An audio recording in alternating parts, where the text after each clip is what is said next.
Welcome to episode 208 of Sports Management Podcast. Today's guest is James Kerr. He's a best-selling author of Legacy, the book that revealed the leadership principles behind the legendary All Blacks.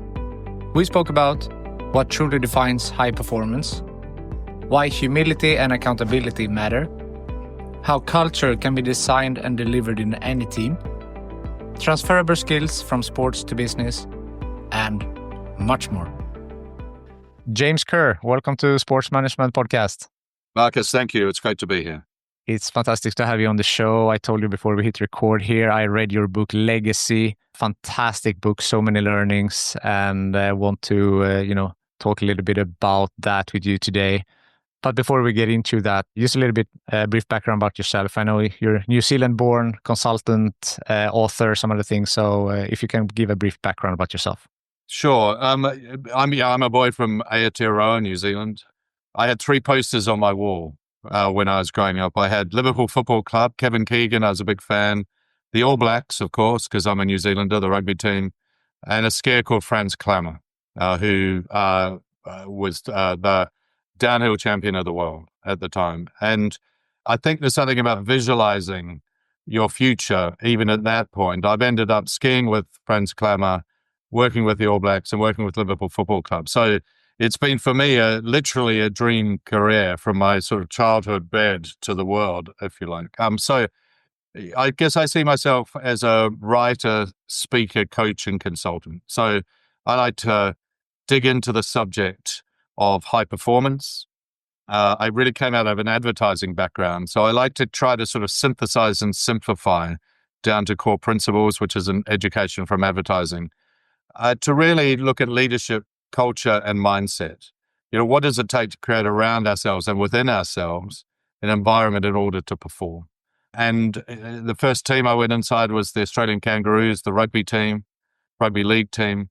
And I learned a lot and kind of got the bug around elite high performance groups. And so over time, I've worked with more and more, gathered more insights, hopefully shared them through my written work and through my speaking, but also I work at the coalface with leaders, managers, coaches to unlock human potential, I think, and to create an environment in which human beings grow and are able to fulfill their promise and their purpose. That's fantastic. And, high performance, we will talk about that a lot. And I think there is a lot also in the book that, you can learn a lot from athletes that can be applied also in a business setting. Absolutely. And, I think my interest is that sweet spot. What are the transferable principles? That I don't believe in analogies very much that, because sport isn't business. It's a different game. Sport, you get tested every Saturday or Sunday or Wednesday night or whatever it is. Business is, it's an infinite game. There are a series of milestones, but underneath it, in terms of human dynamics and the psychology of human performance, I think there are some fundamental principles that are the same. And I'm really interested in how do we transfer from one domain to another, from sport to business to special forces to education to SWAT teams. Because actually each of them have to perform under pressure at one point or another. And how do we create an optimum environment for people to do that? So if we're talking about high performance, how would you define that term? I think it's an environment, a high performance environment I think is an environment that takes you from potential to peak more consistently. Most of us play, here, but maybe we're capable of playing here. And how do you create the conditions around yourself, the environment around yourself and within yourself that enable you to kind of hit your peak more consistently, more often at the right time? You can never be more than you are. We can never be more than the talent we are, but we can usually maximize or optimize is maybe the best way our talent. And so I think high performance, and actually I think success is that.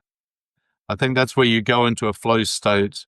I think that's where you get real satisfaction. You can look at yourself, the man or the woman in the mirror and look back at yourself and go, I left it out there. I did everything I could to do it. And that's as relevant for a footballer taking penalties as it is for somebody making a new business pitch. Did you bring your best today? So, in answer to your question, I think high performance is being the best that you can, expressing yourself and becoming what you're capable of becoming.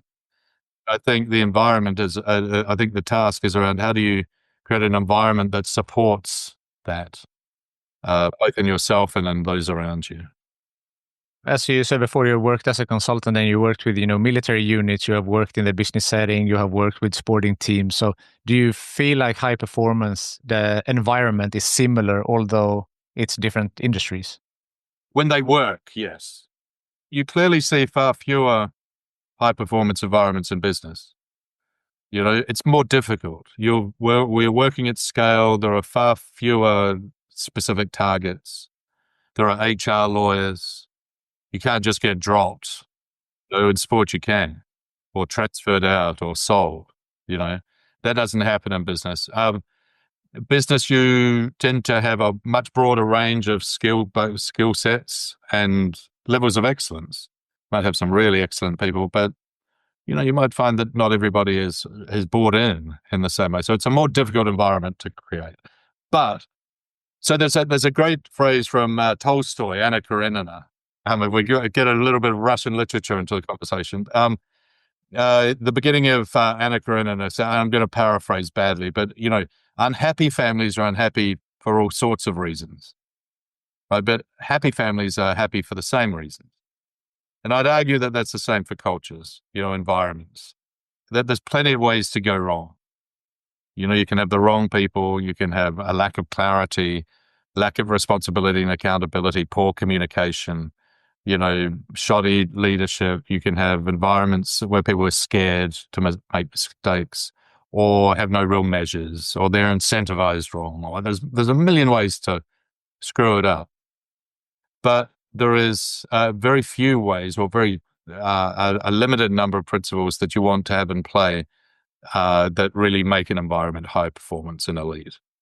And that transitions a little bit to the book Legacy when you were with the All Blacks. So you had 15 main principles that you discuss in that book. So are those the 15 that you think, are the... Well, I think it narrows down. I think it narrows some of them down. I mean, the first principle is really about humility. Don't get ahead of yourself. Make the team first.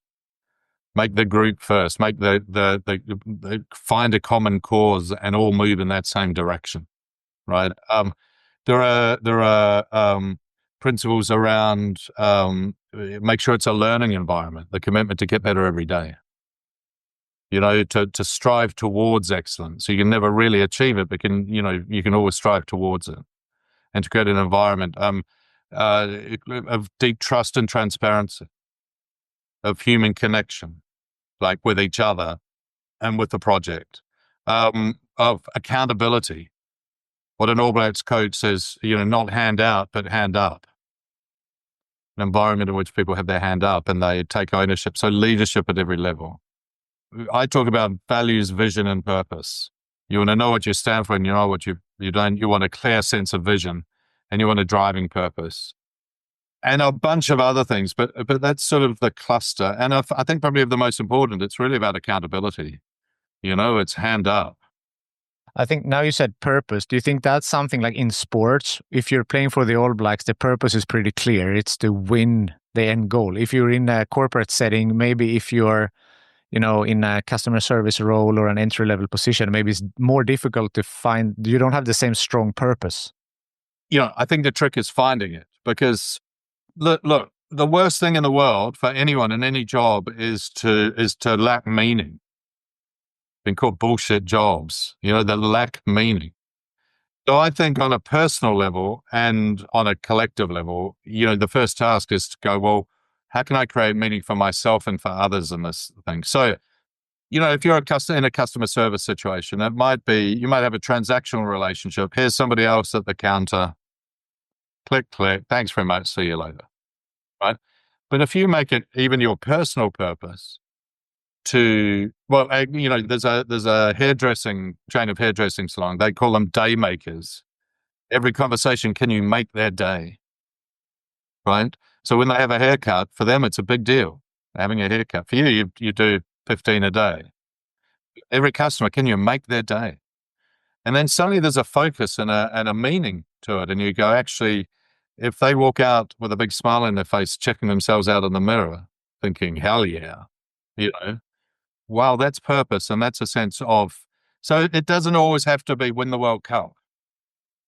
Sometimes it can just be, and in fact, it's often winning the World Cup is a byproduct of doing this. Well, always it's a byproduct of loving what you do and being very intentional and deliberate, and sometimes, without sounding too wishy-washy, joyous about your work and what you do, and bringing a bit of love to it and a bit of devotion to it. And that's very purposeful. And I think that does two things. It gives you personal meaning, but it also means everything you do really well. It's a search for excellence in a way. And I think getting that kind of environment rather than a click, click, here's another one. Well, and we've all been in a service industry, we've all dealt with that kind of thing. And you go and shop somewhere else. And it's not a pleasant environment for anyone. But a bit of purpose and a bit of intention changes the game, I think, whatever game you happen to be playing. So, talking about that culture and setting that, like, who is doing that? Is it, because sometimes in sports you say that it's in the walls. When you come into these teams, you can feel this in the walls. But I mean, it's someone who creates that culture. Is it, is it a CEO? Is it a captain? Is it the president of the club? Or is that something that everyone needs to get around? Or how is that culture created? In a great culture, it's everybody. You just know it. You walk into it. You want to be part of it. You want to deliver against it. It's a sort of social contagion, I would say. If you don't, maybe at the heart of the question, if you don't have it and you want to have it, how do you get there? Right. And I'd say the sort of, the process I use is define, design, and deliver. First know what that culture should look like. Articulate it. What is your ethos? What do you stand for? What won't you? What are your values? A lot gets talked about values, but what are the actual behaviors against those values? What standards do you have? What does success look like? How have you defined it? So, for instance, day makers, making your day. Right? That's a very clear idea. It has sort of valency in the mind, So everybody, everywhere in that organization knows exactly what's expected of them. So you define, get that clarity. Then how do you design your environment to deliver that? Do you, if you think about a restaurant, the grappa or the spirits that you get at the end that comes free, you've already paid crazy numbers for your meal, but the joy that you get from it, and really, what does that stand for? Hospitality and generosity. Right. So how do you create the small touch point moments and the bigger ones? How do you get the right people? And that begins with recruitment. Do you know the type of people? Because sometimes the right people aren't necessarily the best people, if that makes sense. How do you induct them? How do you review their progress? Do you review their progress against numbers or against values, for instance? How do you reflect, remind, and reinforce within your environment, the writing on the wall, the jerseys you wear, the rituals and the symbols and all of that? And maybe most importantly, what do you reward and recognize within your environment? Because people move towards the things that are rewarded. Now, often we see in business, we see these dysfunctional environments where the reward counters against the idea of teamwork.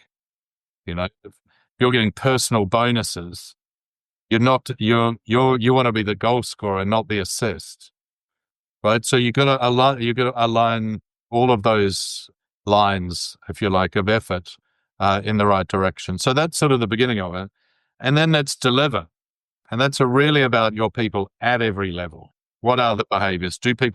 Are people accountable? Do they have their hand up? Right, and so in answer to your question, who does it? Well, it starts at the top, it kind of happens at the bottom. And I think the best way to get there is, so there's a change methodology called appreciative inquiry, you may have heard of. Appreciative inquiry is, I talk about guided appreciative inquiry. You ask a lot of questions. What do you think? How would we do this? If this is our value, what does this mean for you? You appreciate the answer, but you're guiding it because you know the direction you want to be taking this culture within as a leader. So you co-create and generate that culture through conversation. And I think cultures, there are a lot of ways of defining it, but it's very much about creating a conversation. It's the things we talk about, and the things we talk about is what we pay attention to.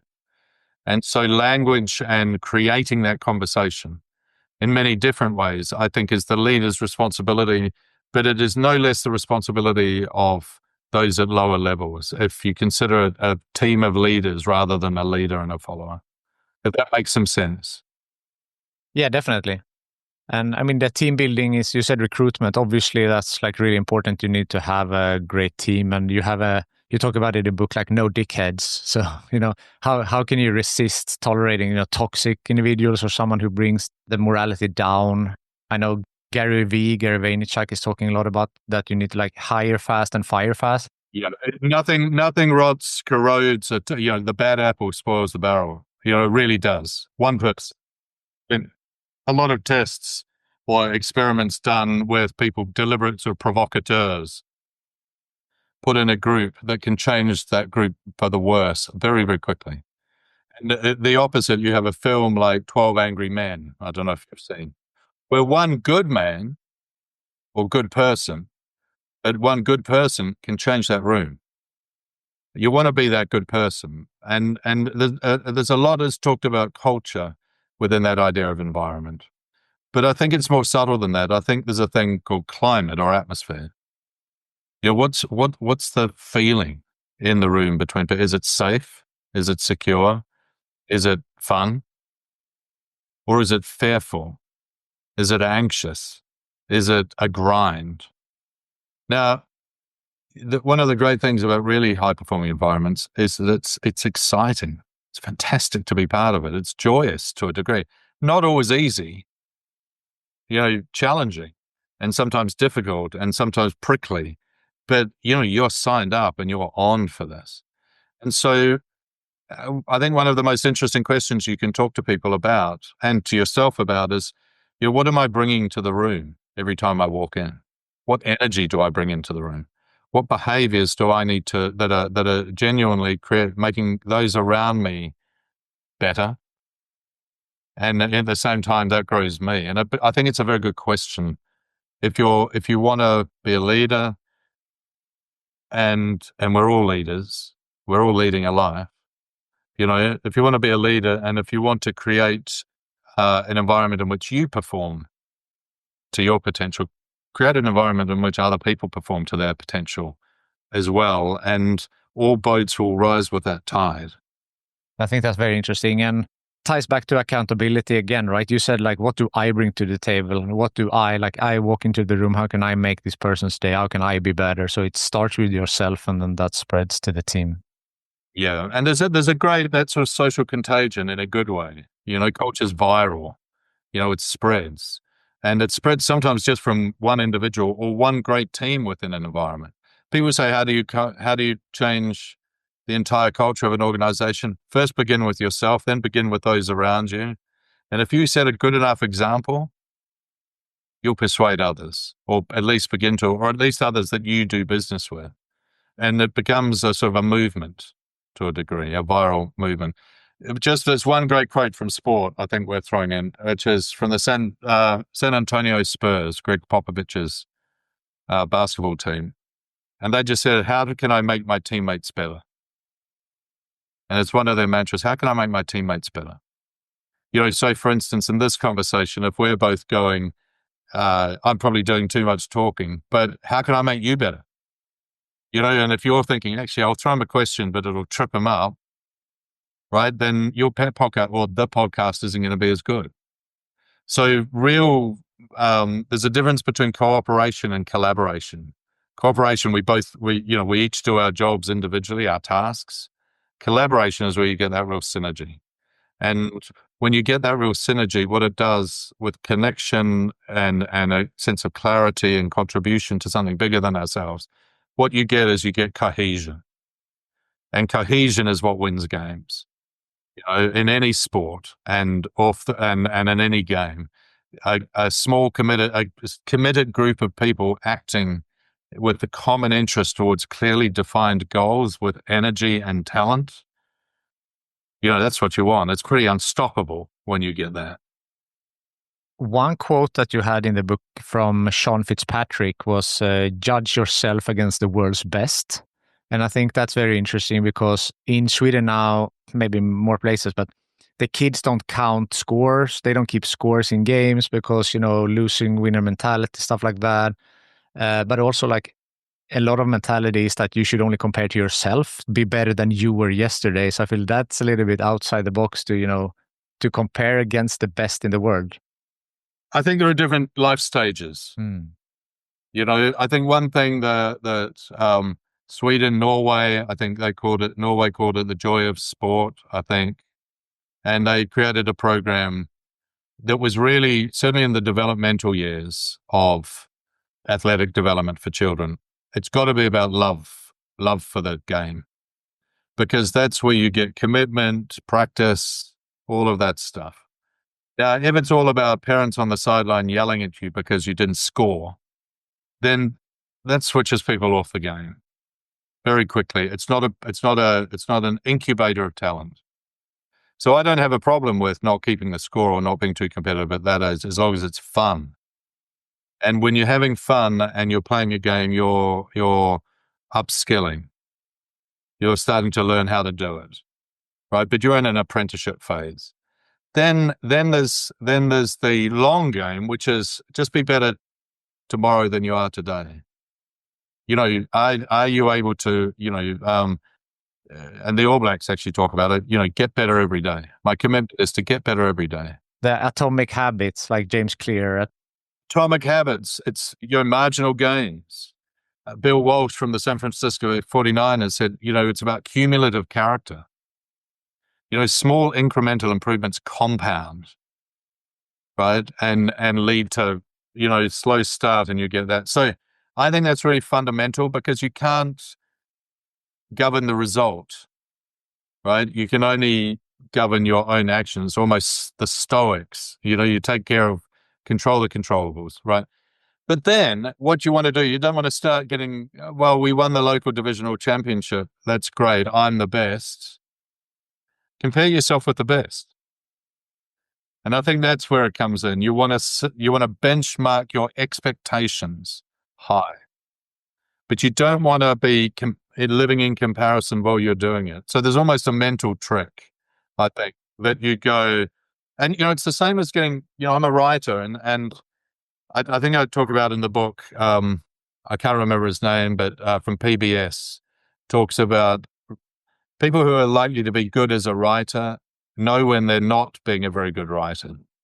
And you've got to go through about 10 or 15 years of that, knowing that you suck, right? Compared with the greats, right? Knowing, you write it, you think you're Shakespeare, you read it, you're not. So you have to have the humility to not be as good as you think you can be and just get better every day and make the process, the craft, the thing. And then one day you might be Shakespeare, maybe not, or you'll be you, actually.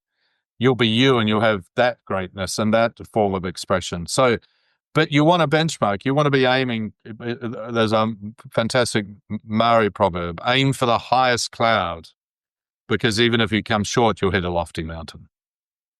So go hard or go home. You want to aim for greatness. Absolutely. But greatness is not attained just by aiming at it and imagining it.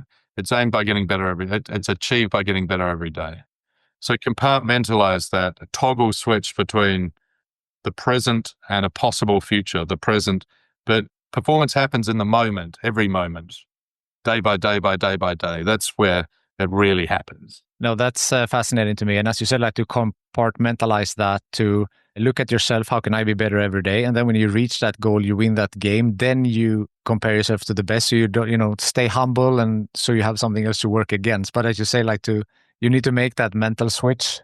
Mental switch, you got to aim big. You got to have a vision. I'd write about it in Legacy, Richie McCaw. He announced he wanted to be an All Black. And his uncle, I think, challenged him, said, surely you want more than that. Surely you want to be a great All Black. And of course, Richie did want to be a great All Black. That's the ultimate in New Zealand as a rugby player, certainly. So he wrote GAB. He keeps notebooks, wrote GAB, and asked himself, what would a great All Black do every day? So the question he asked himself, we talked about purpose, that focus, to be a great All Black, what would a great All Black do? Well, it's raining and I don't want to train, but a great All Black would train. I don't want to do that extra work. I don't want to get up early, but a great All Black would get up early.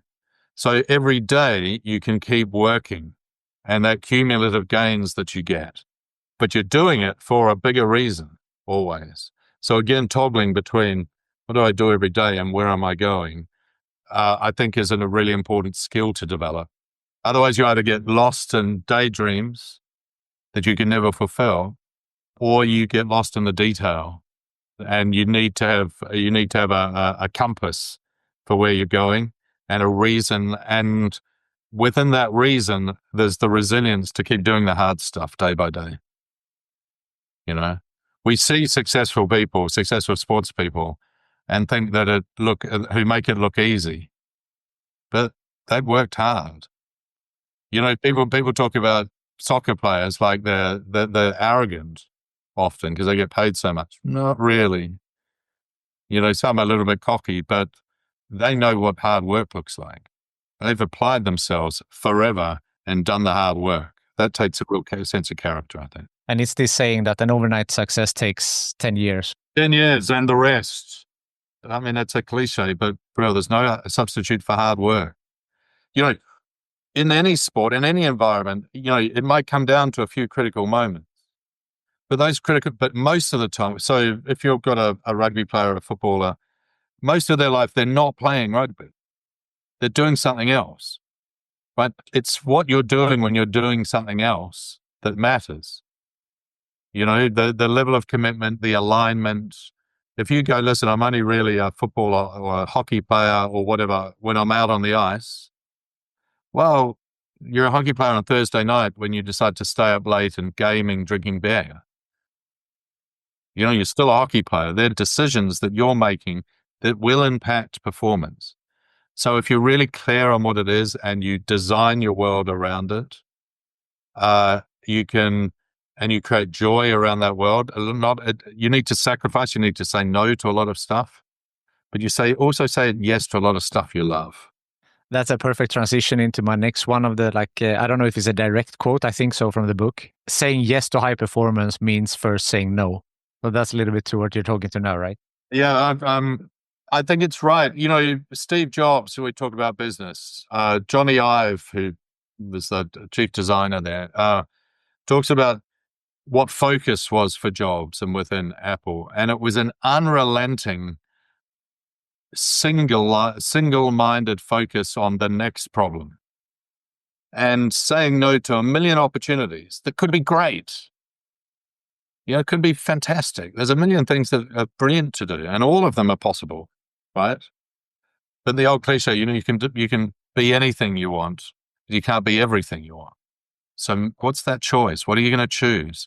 Because where you put your attention is what happens in your life. Because with attention comes energy and the ability to to apply consistent attention to the stuff that really matters to you is where you get really good at it. The world falls apart, but you're still there. All of those benefits come from it. So you look at Apple, they could have done a million things, but they focused on the things that seemed to really, really matter. Not all of them worked, but many of them did. And you go, right.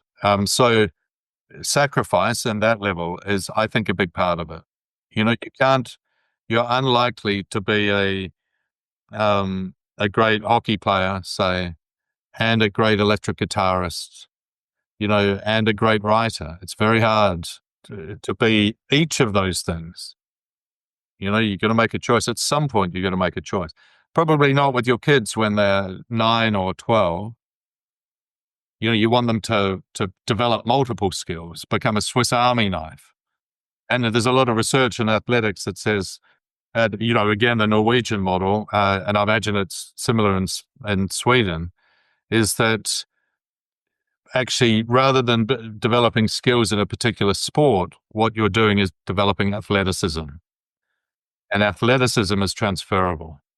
And I think it's the same as anything. When you're young, you want to try things out. It's important. But at a certain point, you've got to pick your horse.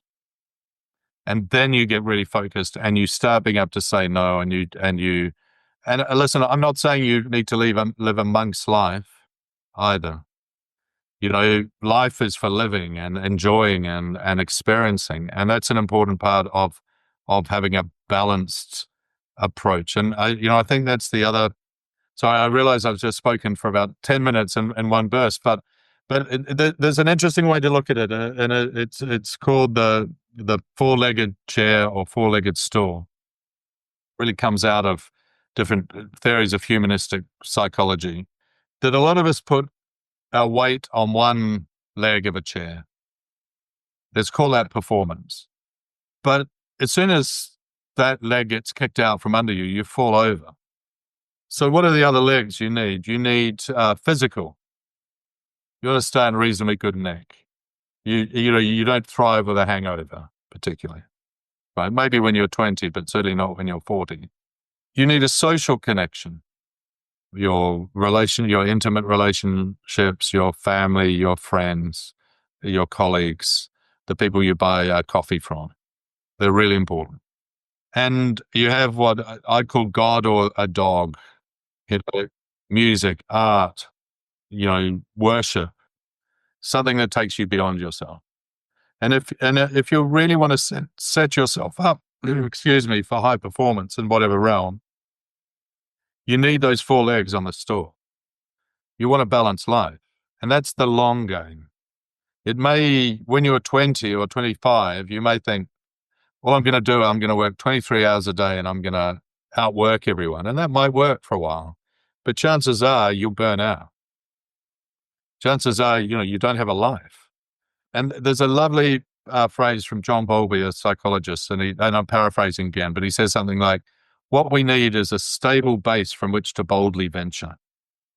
So I think from a personal point of view, creating a stable base, a seat to sit on, if you like, or to stand on maybe, that satisfies in at least those four different regions in one way or the other. So you're physically expressed, socially expressed, spiritually expressed, and creatively expressed, let's say, for professional.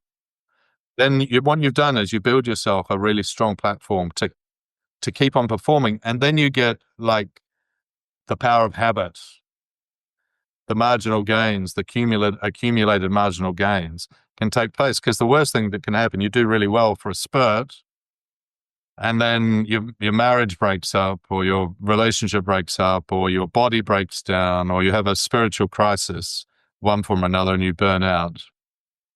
That's not a winning proposition, So how do you if we talk about how do we set our environment up, what is the environment that we exist in? What does our life look like? I think it becomes a really important set of questions. Yeah, definitely. And that comes to high performance as well, right? That all these four factors will not be perfect always. So how can you perform your best when, you might struggle in some of these four legs? Life is never perfect, right? Actually, if you look at the Stoics again, the aim is to achieve kind of equanimity, happiness, I guess, joy, whatever's going on. I lost my leg in an accident. Oh, well, how can you stay happy? Or how can you stay present? Or how can you stay living? We're 3 goals down in the first half. That's not the plan. How do I come back to base so I can be my best? They're very different examples, but it's kind of the same. How can you come back to an optimum environment inside? And partly that's around, in sport anyway, that's about, self-regulation, maintaining your state. How do you stay in an optimum place? And I think as you get older, and I think as mindset is a skill set. It's something you can learn. It's something that we develop, our ability to regulate our emotions, to clarify our thinking, to resist impulse, to not to hear your fear, but do it anyway, to process disappointment and get back on your feet very quickly. Those are all skills that we can learn and must learn and must keep learning. It doesn't ever stop. Because you want to be, because I think I said it before, success in any realm happens in the moment, every moment. Do we react or do we respond? We want to respond in a way that is aligned with that bigger purpose, that helps us get better every day, that makes our teammates better, that creates a good climate around us. We're always in reaction. Oh no, score's been gold. It's hopeless now, right? You don't win anything, so I think it's in there. And, I think that probably comes down to the delivery side of, define, design, and then deliver. Who are we being in order to become what we're capable of becoming? I think like one of the best to that is Djokovic. Like he spoke about that because in tennis, you might win 80% of the games, but you won only like 55% of every point. And he said that like he doesn't like when people say that you should like suppress bad emotions or thoughts, but like you get them and then you move on. So I'd like to have that mindset. I think he's one of the best at that. I don't know. Yeah, I think he's absolutely the best at that, or one of the best at that. And I think that's exactly it. To change a state, you need to process.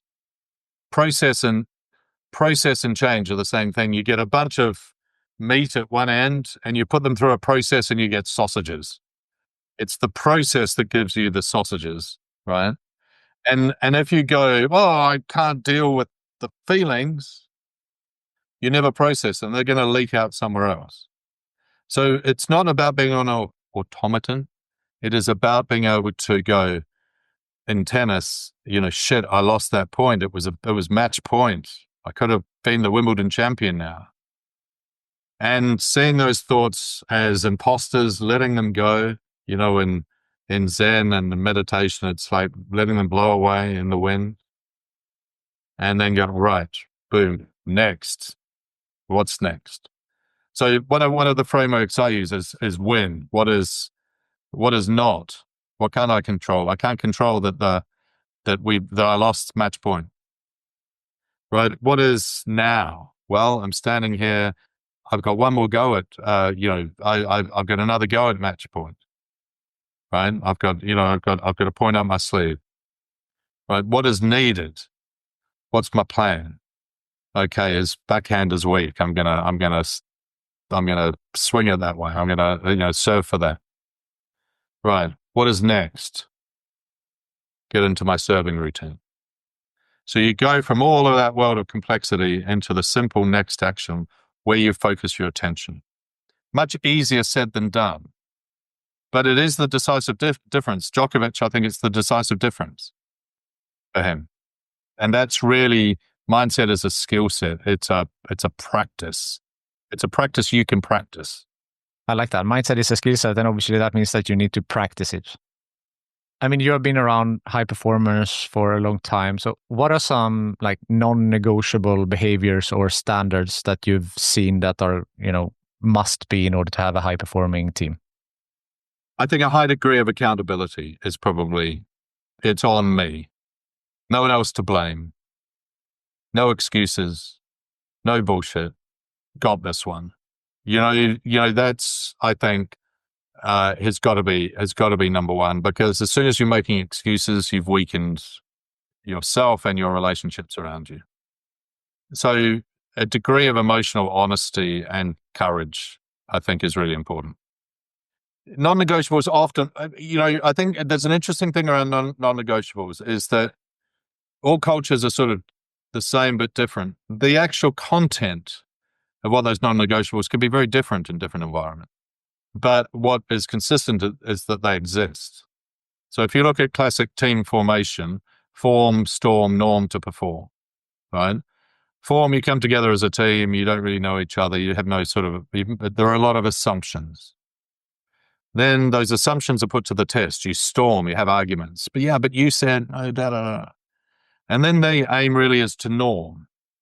And that's setting non-negotiables. That's setting standards, right? And it's like, if it's about time, some players are coming in late and some are 15 minutes early. Who's right? Well, none of them, because they're all assumptions. There's no agreement. But if you do a Lombardi time, and you say if you're not 15 minutes early, you're late, are we all in on that? And everyone signs up to that. Then you've got agreement. That's a non-negotiable. That's an agreement. So I think non-negotiables have to be agreements between people that they willingly brought themselves into, rather than assumptions that somebody thinks this is what you should be doing. And so shifting from assumption to agreement is really what non-negotiables are about. And then the content of them will be very different depending on the context. Sometimes it's about time. Sometimes it's about accountability. I think is probably number one in just about any environment. Hand up. It's on me. I got this. You can count on me. Rely on me. If I can rely on myself, you can rely on me. And if you can rely on me, I know I can count on myself. It's hugely powerful in an environment. And in an individual. It's the slippage that happens when that doesn't happen. So if there was number one, it would be that. But I think it doesn't really matter what they are. I mean, it does to a degree. That's up to you to create. But it needs to be an agreement, not an assumption. The book you wrote over 10 years ago now, do you feel like it's still the same, like these principles hold, or has there been any evolution in, how we see high performance versus when you wrote it? It seems to have passed the test of time. I'm probably not the right person to answer that. It seems to have passed the test of time reasonably. I think what has happened over that last 10 years, a little bit to do with legacy but really to do with kind of time moving on, is there is a lot more understanding of the mental side of sport. There's more acceptance of it. Gilbert Anoka, the mental skills coach, who brilliant guy. His book is about to come out. I'm going to give him a plug for his book. It's about to come out. Look for it. His name's Gilbert Anoka. Gilbert had to pretend he was a masseuse in the early days of New Zealand rugby when he was coming as a mental skills guy. He was down on the team sheet as a masseuse because the stigma of being somebody who works with a mental game was too much. So I think what has happened over that time, I think the principles are still the same. I think many of them are more widely accepted and more widely practiced now. But no, I think all of them, I think that's the beauty of principles. They tend to be reasonably timeless. And I tried to find what are the timeless things. The idea of humility is probably the oldest idea from the ancients. Achilles' heel. If you think you're immortal, you're not. That's an old idea. A lot of these, the power of purpose is not, it didn't start, yesterday. These are hopefully ancient ideas that have, I think one of the things with the All Blacks, particularly as a case study, was there is a lot of the impact of Maori culture that has sort of drifted through osmosis up into it. And so there's some quite ancient, I wouldn't call them tribal beliefs, but quite ancient beliefs that are unbelievably powerful and true and will forever be true in the way human beings coexist. So no, I don't think it's out of date. And I think because they're principles, I think that gives them a certain timeless quality.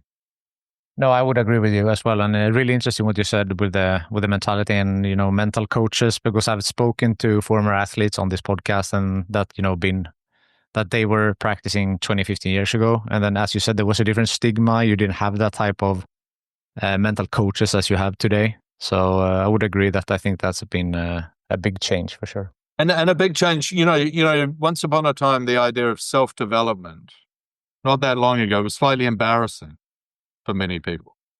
That idea that, it's sort of 70s self-help, the age of Aquarius, was all a little bit hippie. Very not that now. Well-being is about as mainstream as you can be and good.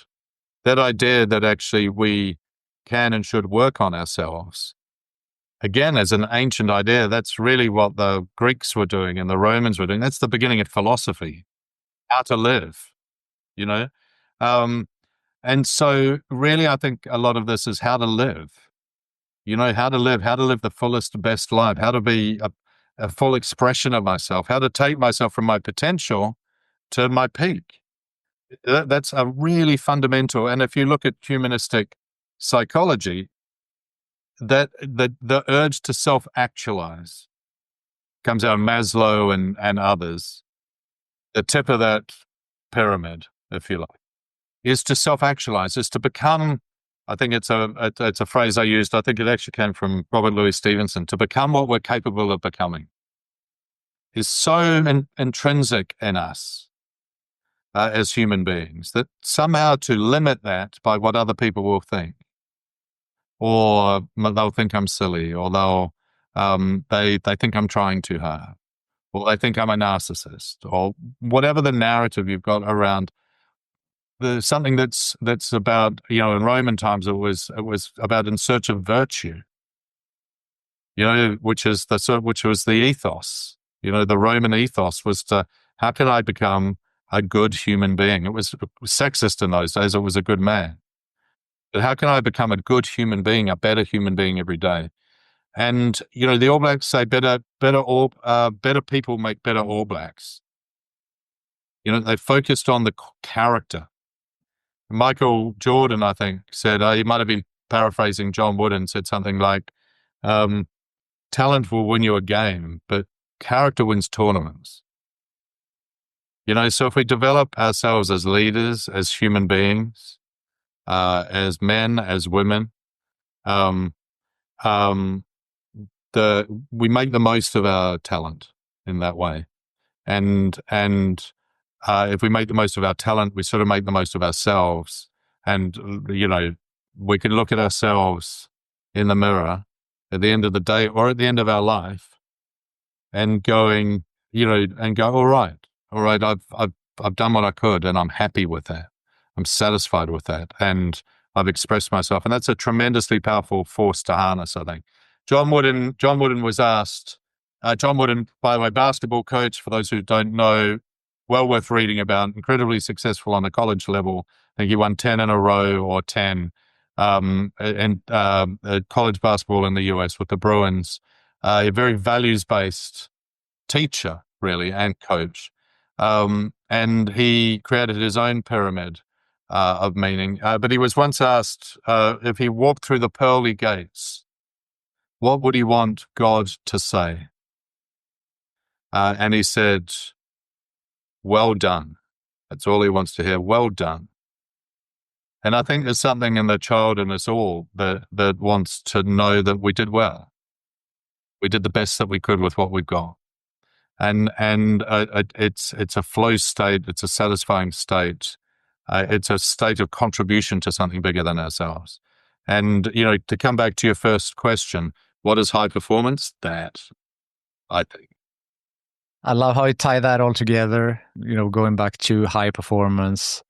I usually ask, because there are some young people listening that, might be early in their career. So, some advice that you might have for someone who wants to be better and achieve high performance. Yeah.